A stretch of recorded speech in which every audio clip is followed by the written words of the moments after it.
My country Cyprus wants to join NATO, breaking its 65 years of neutrality. Yes guys, the president of my country Cyprus just said that he wants the country to join NATO, and this could have very big implications. But before I tell you why, let me give you some context. Cyprus has been neutral since our independence in 1960. This basically means that it avoids formally aligning with major military blocs, tries to not take sides in other countries' conflicts, and focuses on maintaining workable diplomatic relations with all parties, which is also the policy of some other countries in Europe, like Ireland, Austria, Switzerland, and Malta. The main reason of Cyprus being neutral is because of our complicated history with Turkey and Greece, and our related unsolved political problem that keeps Cyprus divided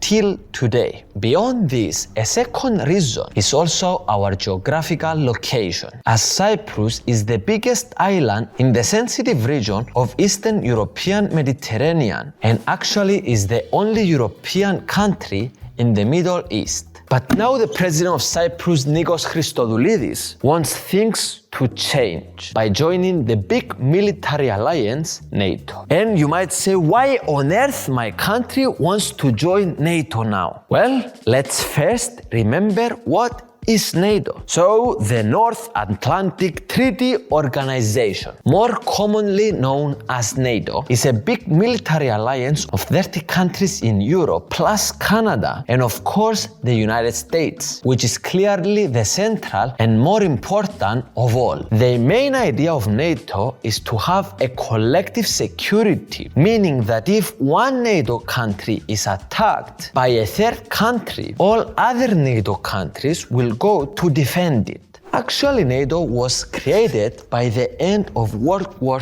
II in 1949 with the main purpose to counter the threat posed to the West by the Soviet Union. Of course, a few years later, in 1955, in response, the Soviet Union also formed a military alliance known as the Warsaw Pact, together with 7 other Eastern European countries. This Soviet alliance ended in 1991, after the dissolution of the Soviet Union. But NATO did not end there as well. This could have been a nice gesture of willingness to put a definitive end to the Cold War between the two rivals. But instead, NATO expanded gradually into more countries, which were since then in the Soviet Union and the Warsaw Pact, keeping alive the hostility with the main successor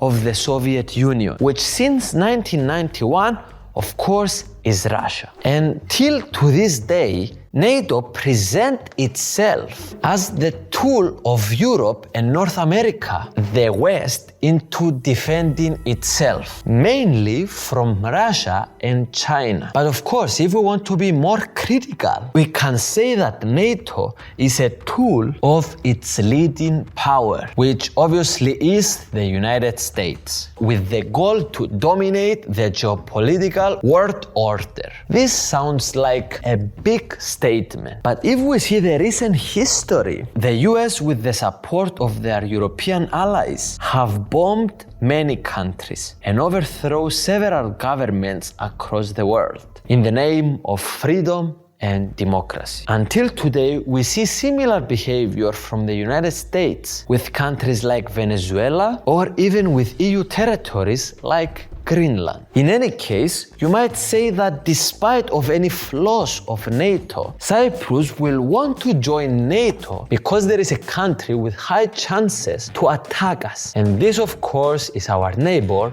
Turkey, as since 1974, its army occupied the 36% of our territory, and the situation between us, it remains definitely hostile. So you may think that we should join NATO so we can defend ourselves from Turkey. Well, my friend, good idea, but this will not work because Turkey is also part of NATO, and the alliance does not really work when one member of NATO attacks another member of NATO. Actually, the main reason why Cyprus cannot become a member of NATO is because Turkey uses its veto power to prevent us from entering. Of course, very similarly, Cyprus uses its veto power in the European Union to prevent Turkey from entering. And here is where the big idea of President Christodoulidis comes from. The plan is to persuade Turkey to accept Cyprus in the Partnership for Peace program, which is NATO's organization for the cooperation with third countries. And it's actually considered kind of as the first step of joining NATO. In exchange of this, Cyprus, which holds the presidency of the Council of the EU for the first half of 2026, will help Turkey by gradually removing obstacles to its closer cooperation with the EU. More specifically, this removing obstacles could mean, for example, lifting visas for its citizens to enter the EU, but it could potentially also mean more controversial things like paving a way for Turkey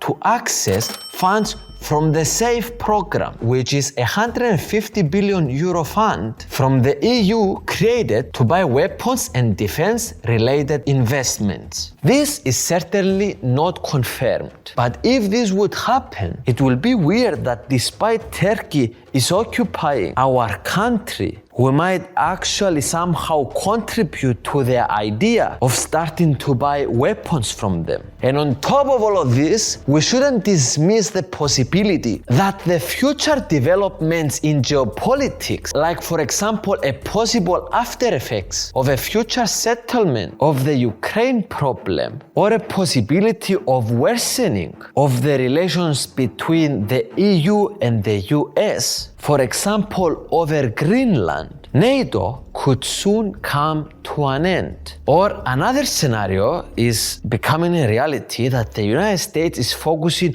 more on Asia, meaning building their defense against China instead of maintaining their focus in NATO and Europe. My humble opinion is that Cyprus should not enter NATO, because I'm not sure if NATO will exist in 5 to 10 years. And since our biggest enemy is already in NATO, NATO cannot defend us. But I'm curious to hear what are your thoughts about NATO alliance. Let us all know in the comments below. This was a long video, so you can write long comments.